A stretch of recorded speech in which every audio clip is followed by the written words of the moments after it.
మంత్రుడు ఇలా ఆర్థిక శాఖ మంత్రి రాష్ట్ర డిప్యూటీ సీఎం గారు బడ్జెట్ ఎట్లా ప్రవేశపెట్టాలి, బడ్జెట్ను ఏ విధంగా రూపొందించాలని ఆలోచన చేసి ఎస్సీలకు, ఎస్టీలకు, ఆదివాసీలకు, బీసీలకు, మైనార్టీలకు, రెడ్లకు, బ్రాహ్మణులకు అన్ని వర్గాలకు కూడా సామాజిక న్యాయం జరగాలి అని చెప్పి ఆ యొక్క బడ్జెట్ను రూపకల్పన చేసిండు. మా భట్టి విక్రమార్క గారు చదువుకున్న విద్యావంతుడు. బడ్జెట్లో ఎవరికి అన్యాయం జరగకూడదో, రాష్ట్రం ఉన్నటువంటి యువతకు, విద్యార్థులకు, కూలీనాలు చేసుకున్నటువంటి పేదవాళ్ళకు కూడా సామాజిక న్యాయం జరగవలసిందని చెప్పి ఆలోచన చేసి ఆ బడ్జెట్ను రూపకల్పన చేసిండు. అదే బడ్జెట్ను అసెంబ్లీలో ప్రవేశపెట్టిండు. తెలంగాణ ప్రజలకు న్యాయం జరిగే విధంగా, తెలంగాణ ప్రజలు ఆర్థికంగా, సామాజికంగా న్యాయం జరిగే విధంగా ఆ బడ్జెట్ను ప్రవేశపెడితే రాష్ట్రంలో ప్రజలకు కూడా సంతోషంగా ఉన్నారు. కానీ ఒక కేసీఆర్ కుటుంబం సంతోషంగా లేదు. హరీష్ రావు గారు మా భట్టి విక్రమార్క గారిని విమర్శన చేసుకుంటూ ఈ బడ్జెట్ సరిగా లేదు, ఈ బడ్జెట్ను సరిగా రూపొందించలేదు, ఈ బడ్జెట్లో ఏమీ లేదు అని చెప్పి ఒక దళితుడు కాబట్టి భట్టి విక్రమార్క గారిని అవమానపరుచుకుంటూ మాట్లాడడం జరిగింది. ఇది ఎంతవరకు న్యాయమో? అంటే ఒక దళితుడు ఆర్థిక శాఖ మంత్రి ఉండకూడదా? ఆర్థిక శాఖ మంత్రిగా అన్ని వర్గాలకు న్యాయం చేసే విధంగా ఆ బడ్జెట్ను రూపకల్పన చేశాడు, రూపొందించాడు. ఆ బడ్జెట్ను అసెంబ్లీలో ప్రవేశపెట్టాడు. అటువంటిది వాళ్ళు తట్టుకోలేక హరీష్ రావు అనేటోడు విషాన్ని కక్కిండు తట్టుకోలేక. ఎందుకంటే ఎస్సీలకు, ఎస్టీలకు, ఆదివాసీలకు, అణగారిన కులాలకు, అన్ని వర్గాలకు సామాజిక న్యాయం జరిగే విధంగా ఈ బడ్జెట్ ఉన్నదని చెప్పి దాని మీద విషగక్కిండు. అట్లా ఒక ఆర్థిక శాఖ మంత్రి రాష్ట్ర డిప్యూటీ సీఎం అని చూడకుండా దళితుడు కాబట్టే విషంగక్కి అవమానపరిచిండు ఈ మూర్ఖుడు హరీష్ రావు అనేటోడు. అంటే ఏంది? నీకు దళితులంటే చిన్న చూపు, దళితుడు అవమానపరుస్తారు అంటే మీ దురహంకారం ఇంకా పోలే. కేసీఆర్, కేటీఆర్, హరీష్ రావుకు దురహంకారం పోలే. అది గోటి నుండి కాలి గోటి నుంచి కొడితే తల ఎంటికల్లాక విషం ఉన్నది వాళ్ళకు. ఈ తెలంగాణలో దళితుల మీద, గిరిజనుల మీద, ఆదివాసుల మీద, అణగారిన కులాల మీద విషగెక్కుతున్నారు వాళ్ళు.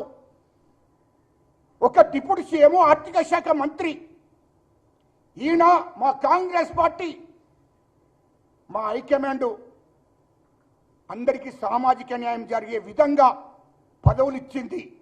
ఇలా రాష్ట్రంలో డిప్యూటీ సీఎం చేసింది, ఆర్థిక శాఖ మంత్రిని చేసింది. కానీ గతంలో ఎవడో కేసీఆర్ ముఖ్యమంత్రి, ఆర్థిక శాఖ మంత్రి హరీష్ రావు, మున్సిపల్ శాఖ మంత్రి కేటీఆర్. మీరే కదా 0.5 కూడా లేరు. మీరు రాష్ట్రాన్ని మీరు పరిపాలించారే. అంటే కాంగ్రెస్ పార్టీలో ఆర్థిక శాఖ మంత్రి, డిప్యూటీ సీఎం, మంత్రులు ఎస్సీలు, ఎస్టీలు, బీసీలు ఉన్నారు కాబట్టి మీకు అసలు మింగుడు పడతలేదు. మీరు విషగెక్కుతున్నారు. ఇంత దుర్మార్గమైన ఆలోచనతో నువ్వు టీఆర్ఎస్ పార్టీ నడిపిస్తున్నావు. మీ కుటుంబం కోసం, ఈ రాజ్యం రావడం కోసం మీరు ప్రయత్నం చేస్తున్నారు. తెలంగాణ ప్రజలు గమనిస్తున్నారు. ఇది గుర్తుపెట్టుకోండి. కేసీఆర్, కేటీఆర్, హరీష్ రావు ఒక మాఫియాను ఇక్కడ తయారు చేశాడు. ఇవాళ రూపంలో కౌశిక్ రెడ్డి గారి రూపంలో గుండాలను, మాఫియాను తయారు చేసి అసెంబ్లీలో కూడా మా కడియం శ్రీహరి లాంటి వాళ్ళను, మా భట్టి విక్రమార్క లాంటి వాళ్ళను అవమానపరుస్తున్నారో, వేధిస్తున్నారో, చంపుతానని బెదిరిస్తున్నారో అది గుర్తుపెట్టుకోవాలి. మీడియా ద్వారా ప్రజలకు నేను తెలియజేస్తున్నా. కానీ ఇంకో విషయం కూడా చెప్తున్నా. కేటీఆర్ హరీష్ రావు మీరు గుర్తుపెట్టుకోండి, తెలంగాణ రాష్ట్రంలో దళితులు 60 నుంచి 70 లక్షల మంది ఉంటారు, గుర్తుపెట్టుకో. బీసీలు ఈ రాష్ట్రంలో 60% బీసీలు ఉంటారు. ఆదివాసులు గిరిజనులు కలిపి 180% ఉన్నాము. పండబెట్టి తొక్కుతారు మిమ్మల్ని. ఈ రాష్ట్రంలో మిమ్మల్ని మీ కుటుంబాన్ని లేకుండా చేస్తాం, జాగ్రత్త అని చెప్తున్నా. నేను తమాషాలు చేస్తున్నారా ఏమి? మీకు చట్టాలంటే గౌరవం లేదు, భారత రాజ్యాంగం అంటే గౌరవం లేదు. ఇష్టం వచ్చినట్టు వ్యవహారం చేస్తున్నారు మీరు. ఏం ఒక దళితుడని మీరు అవమానపరుస్తారా? ఆర్థిక శాఖ మంత్రిని కూడా మీరు గుర్తించకుండా ఇష్టం వచ్చినట్టు అవమానపరుస్తారు. ఒక స్పీకర్ దళితుడని చూడకుండా ఇష్టం వచ్చినట్టు మాట్లాడతారు. ఇవాళ కడియం శ్రీహరి గారిని కౌశిక్ రెడ్డి అంటాడు ఒక గుండా, ఒక రౌడీ, ఇష్టం వచ్చినట్టు మాట్లాడి చంపుతాడంటాడు. చంపుతావా? చూద్దామా? చూద్దామంటే రెడీ. అయ్యే కౌశిక్ రెడ్డి, మేము తలుచుకుంటే 24 గంటల్లో నీ కార్యక్రమం ముగుస్తుంది అంటున్నా. గుర్తు పెట్టుకో. తమాషా చేస్తున్నావా? దళితులు గాజులు పెట్టుకొని ఉన్నారా ఈ రాష్ట్రంలో? ఏమనుకుంటున్నావు నువ్వు? ఒక దళితుడు నిండు అసెంబ్లీలో చంపుతానంటావా? చంపుతావా? చూద్దామా?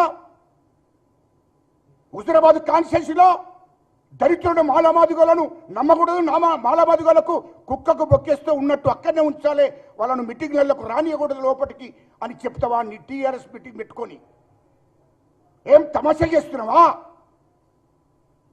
బిడ్డ మీరు గుర్తుపెట్టుకోండి. ఇయ్యలో కౌశిక్ రెడ్డికి, హరీష్ రావుకు, కేటీఆర్కి చెప్తున్నా, దళితులు అంటే గాజులు పెట్టుకొని లేరు. నా కొడుక మేము ఇక్కడ నుండి 50, 60 నుంచి 70 లక్షల మంది ఉంటాము. ఒకవేళ బయలుదేరితే 24 గంటల్లో మీ పార్టీ మీరు ఉండరు అని చెప్తున్నా నేను. తమాషా చేయకండి. ఓపిక పట్టాము. మీరు ఎన్ని అవమానపరిచినా ఓపిక పడుతున్నామో చాతకాక కాదు. కౌశిక్ రెడ్డి ఇక్కడ నుండి మొదలవుతుంది. నీ హుజురాబాద్ కాన్స్టిట్యున్సీలో 65,000 మంది దళితులు ఉంటారు. 21,000 కుటుంబాలు ఉంటాయి హుజురాబాద్ కాన్స్టిట్యున్సీలో. 4వ తారీఖు నాడు చలో కార్యక్రమం పెట్టాను. రాష్ట్రం ఉన్న దళితులు, కరీంనగర్ జిల్లాలో ఉన్న దళితులు, మా కాంగ్రెస్ కార్యకర్తలందరూ కూడా హుజురాబాద్లో అంబేద్కర్ స్టాచ్యూ దగ్గరికి వస్తారు. నిరసన కార్యక్రమం తెలియజేస్తున్నాం. కౌశిక్ రెడ్డి శాసనసభ్యత్వాన్ని వెంటనే రద్దు చేయమని నేను స్పీకర్ గారిని, మా ముఖ్యమంత్రి గారిని కోరుతున్న, దండం పెట్టి రిక్వెస్ట్ చేస్తున్నా.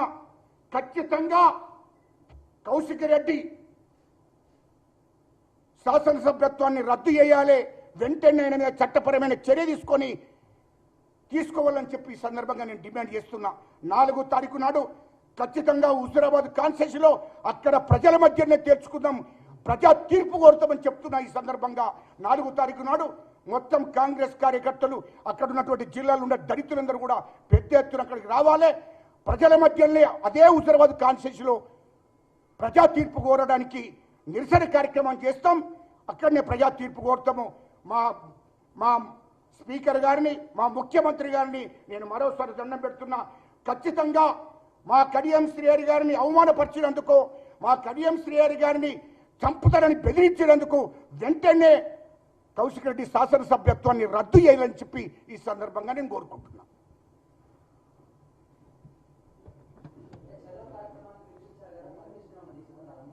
పర్మిషన్ అన్నీ ఉంటాయి అబ్బా. మా పర్మిషన్ మీకు ఉంటాయి కదా, ఎందుకు తీసుకుని పర్మిషన్